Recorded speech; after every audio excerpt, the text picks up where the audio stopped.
Hola, muy buenas. En este nuevo vídeo os voy a explicar el funcionamiento del circuito integrado 555 en modo estable. En primer lugar, os presentaré el diagrama básico del 555 y su funcionamiento. Después, las conexiones para trabajar en modo estable, es decir, para generar una señal de onda cuadrada a la salida. Os daré dos o tres indicaciones para el diseño del circuito y la elección de los componentes. Una vez hecho eso, pasaremos al montaje y el test. Por último, añadiré un par de funcionalidades al circuito, que serían la de regular la frecuencia mediante un potenciómetro y la de crear una alarma audible mediante un zumbador o buzzer. El material que vamos a necesitar es el siguiente. En primer lugar, el más importante, el 555, seguido de un condensador y dos resistencias. Con estos tres componentes ya podríamos crear un circuito funcional. Aparte de ello, voy a utilizar un conector micro USB para alimentarlo con un cargador de móvil, un LED con una resistencia para poder ver el funcionamiento de manera visual, un potenciómetro para regular la frecuencia, un buzzer para hacer una alarma y dos condensadores cerámicos. Estos no son 100% necesarios, pero ya veremos más adelante el porqué. Así que ahora os explicaré el funcionamiento del integrado. El circuito integrado 555 está compuesto por varios componentes, que son tres resistencias, todas ellas del mismo valor. Después tenemos dos comparadores, un flip-flop RS, una puerta lógica NOT y por último un transistor. Lo primero que tenemos que tener en cuenta es que estas tres resistencias están formando un divisor de tensión y por tanto en este punto siempre tendremos 2/3 de VCC y en este otro punto siempre tendremos 1/3 de VCC.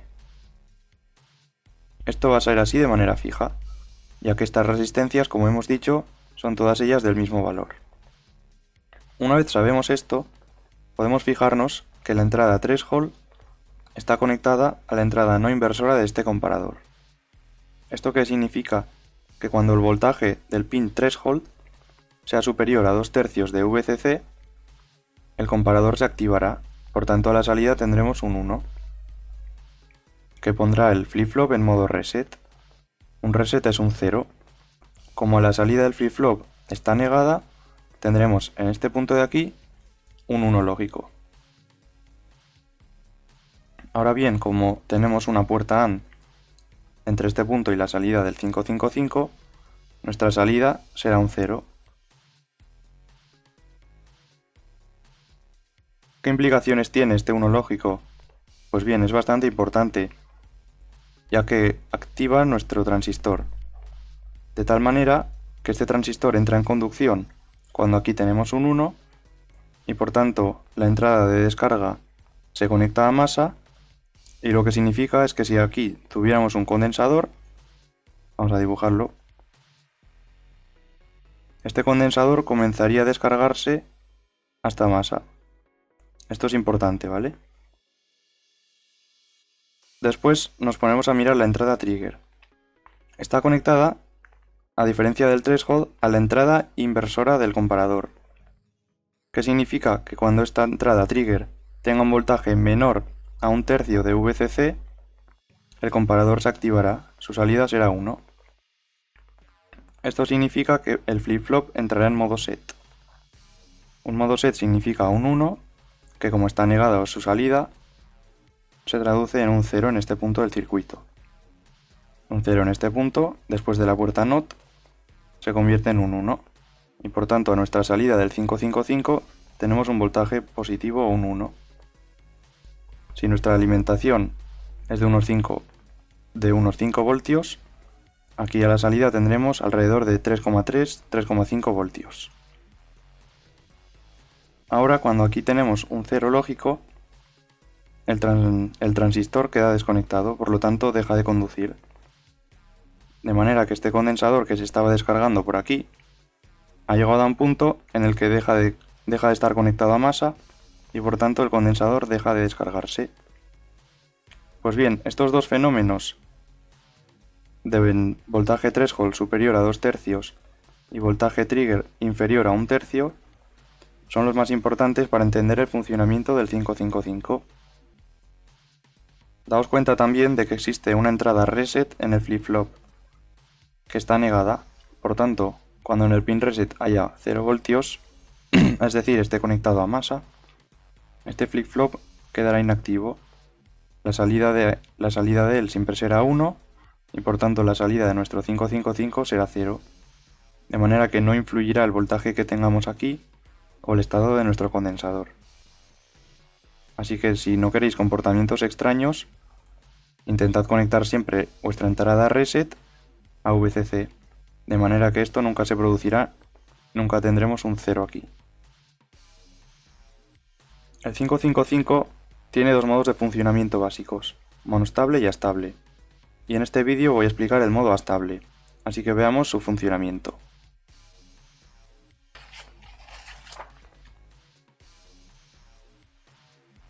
Para utilizar el 555 en modo astable necesitamos siempre dos resistencias y un condensador. El resto de componentes que veis aquí son opcionales. Su funcionamiento es el siguiente. Cuando conectamos el circuito, suponemos que partimos de que el condensador está descargado y por tanto tendremos 0 voltios. Empieza a fluir corriente a través de RA y RB, de manera que el condensador empieza a cargarse y su voltaje empieza a aumentar. Como hemos dicho antes, cuando el voltaje en el pin threshold es superior a 2/3 de VCC, este activa la conexión entre el pin de descarga y masa, gracias al transistor. Por lo tanto, cuando en este punto, ya que está conectado al pin threshold, tengamos 2/3 de VCC, es decir, al cabo de un rato, se conectarán el pin de descarga y masa. ¿En qué se traduce esto? Una vez conectados descarga y masa, el condensador comenzará a descargarse a través de RB, siguiendo este camino.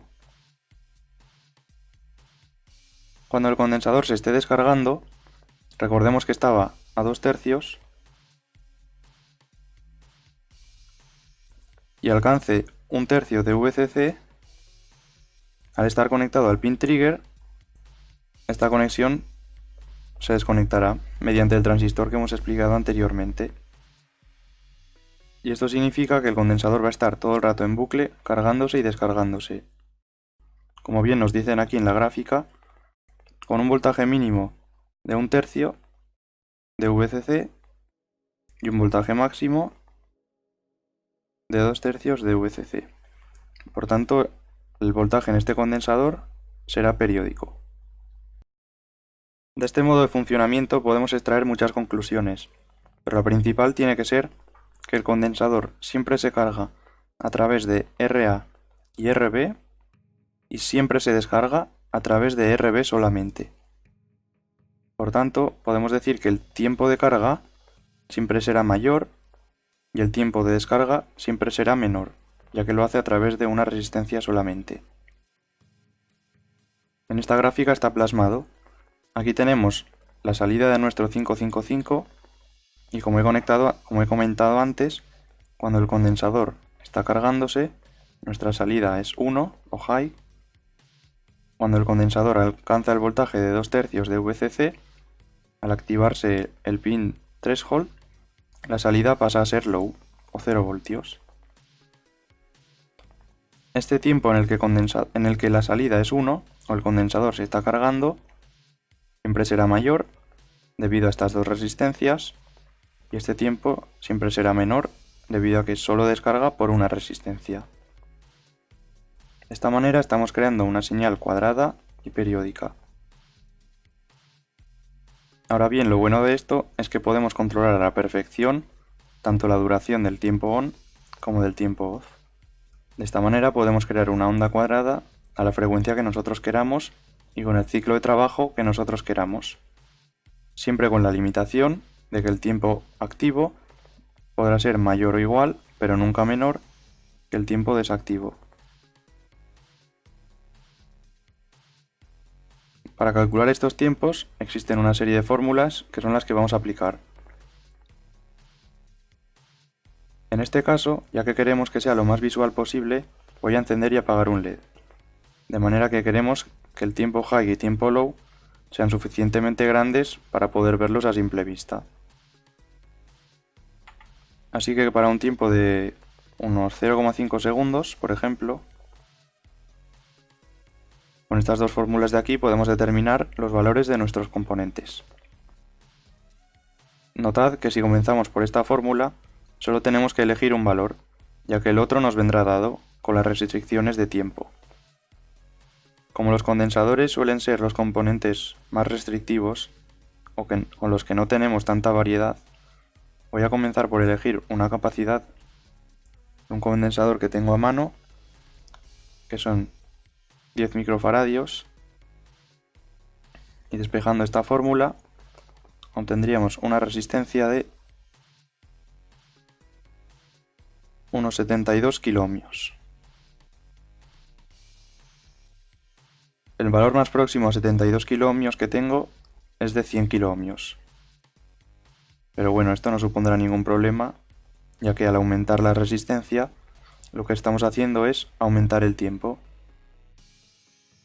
Una vez tenemos estos dos valores, si queremos calcular el valor de la otra resistencia, daos cuenta que para conseguir un tiempo activo igual a un tiempo desactivo, esta resistencia debería ser 0.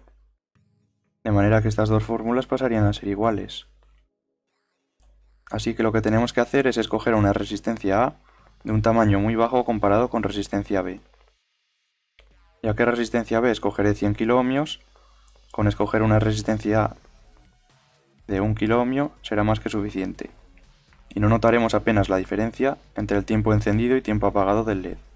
El fabricante nos proporciona varias fórmulas más, pero bueno, al final son todas alrededor de lo mismo. Bueno, y ahora que sabemos el valor de nuestros componentes y el circuito que debemos montar, vamos a implementarlo. Antes de ello tenemos que saber una cosa importante, que es a qué pin corresponde cada una de las patillas de nuestro 555. Esto lo podemos ver en el diagrama de pines, que también nos da el fabricante. Y tenéis que daros cuenta que siempre nos indicarán una muesca, para saber la orientación del chip. En este caso la muesca puede ser así, un semicírculo o un círculo entero, como es el caso de mi chip. Tenemos la muesca aquí, arriba a la izquierda, por tanto este pin sería el de masa, y este pin el de VCC, bueno, y el resto de pins los que vais viendo aquí. Así que vamos a ello, vamos a montar el circuito. Bueno, pues ya tengo el 555 preparado en la proto, así que voy a conectarlo. En primer lugar voy a comenzar con la alimentación. Utilizaré este conector de micro USB, ya que me resulta bastante práctico poderlo alimentar con cualquier cargador de móvil. Solo necesito los pines de masa y de voltaje positivo. Recordad que el 555 funciona perfectamente a 5 voltios, así que con el voltaje de cualquier cargador de móvil debería bastar. Vamos a ir siguiendo el circuito para ver todas las conexiones. Comenzaremos con el pin de alimentación, que es el 8. Después tendríamos el 7, que es el de descarga.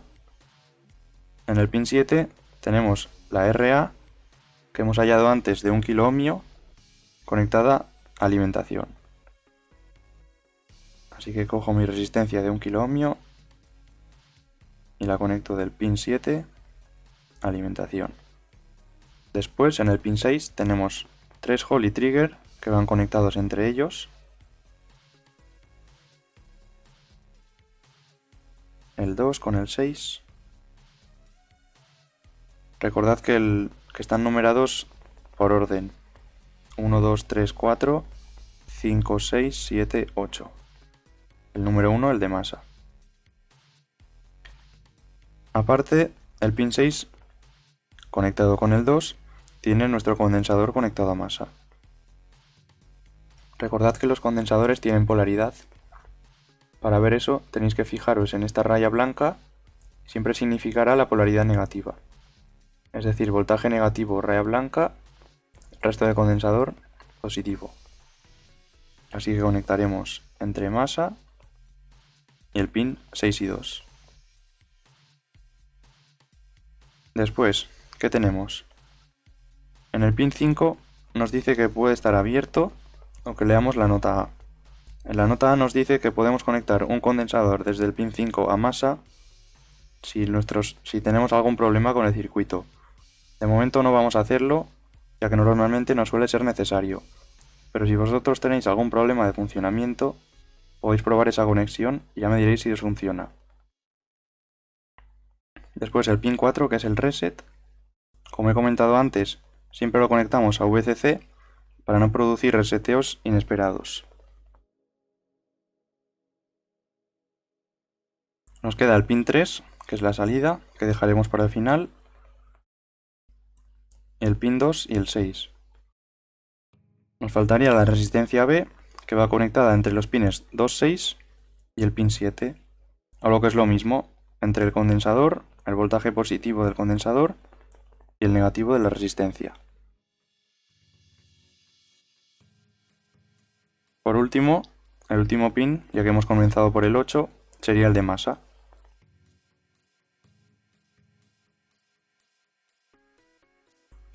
Ya tenemos todos los componentes de nuestro 555 conectados. De esta manera ya está produciendo una onda cuadrada, una vez conectemos la alimentación, obviamente, en su pin de salida, que es el número 3. Ahora bien, para comprobar el funcionamiento, ya que no tengo ningún osciloscopio, voy a conectar un LED, de esta manera lo veremos visualmente. Primero conectaremos una resistencia para regular la corriente de nuestro LED. Recordad que los LEDs suelen operar a una corriente de entre 10 y 20 mA. Si hacéis el cálculo, con una alimentación de 5 voltios, a la salida del 555 tenemos unos 3,3. Entonces le tenemos que restar la caída de tensión en el LED, que suele ser de unos 2 voltios, y nos quedaría 1,3 voltios en la resistencia. Si queremos que la corriente sea de 20 mA, solo tenemos que dividir 1,3 voltios entre 20 mA y obtendremos un valor idóneo de resistencia. Para que no tengáis que hacer los cálculos, con poner un valor de unos 200 ohmios será más que suficiente. Recordad también conectar el positivo y el negativo correctamente. La punta recta siempre es el negativo, en este caso es esta de aquí, de la izquierda. Como podéis ver, el círculo está cortado. Así que ya tendríamos nuestro circuito conectado. Vamos a probarlo con un cargador de móvil cualquiera, ya que nos da 5 voltios. Muy bien, se enciende, se apaga. Estamos generando una onda cuadrada. Cuando el LED está encendido, el condensador se está cargando hasta 2/3 de VCC, en este caso 2/3 de 5. Cuando el LED está apagado, el condensador se está descargando hasta 1/3 de 5 voltios. Y esto se repetirá indefinidamente. Ahora bien, ¿cómo podríamos activar o desactivar esto? Sería tan sencillo como utilizar la entrada reset y ponerla a 0 voltios. De esta manera, mediante un interruptor, podríamos activar y desactivar nuestro 555.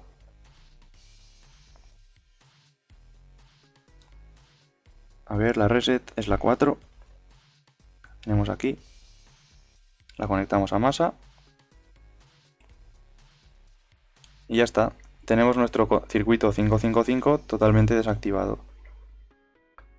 Si colocamos un interruptor aquí, tendremos la posibilidad de encender y apagar el parpadeo.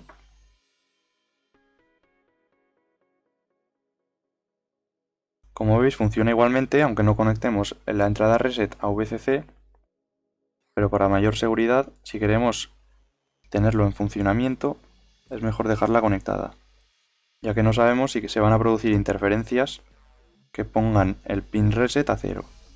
Por tanto, resetaríamos sin querer nuestro 555. Voy a dejar aquí esta primera parte. Ya sabéis, si tenéis cualquier duda podéis ponerla en los comentarios. En los próximos días subiré la segunda parte, en la que incluiré las dos funcionalidades mencionadas anteriormente. Si os ha gustado el vídeo, agradeceré vuestro apoyo con un like y si no estáis suscritos os animo a que lo hagáis. Hasta el siguiente vídeo.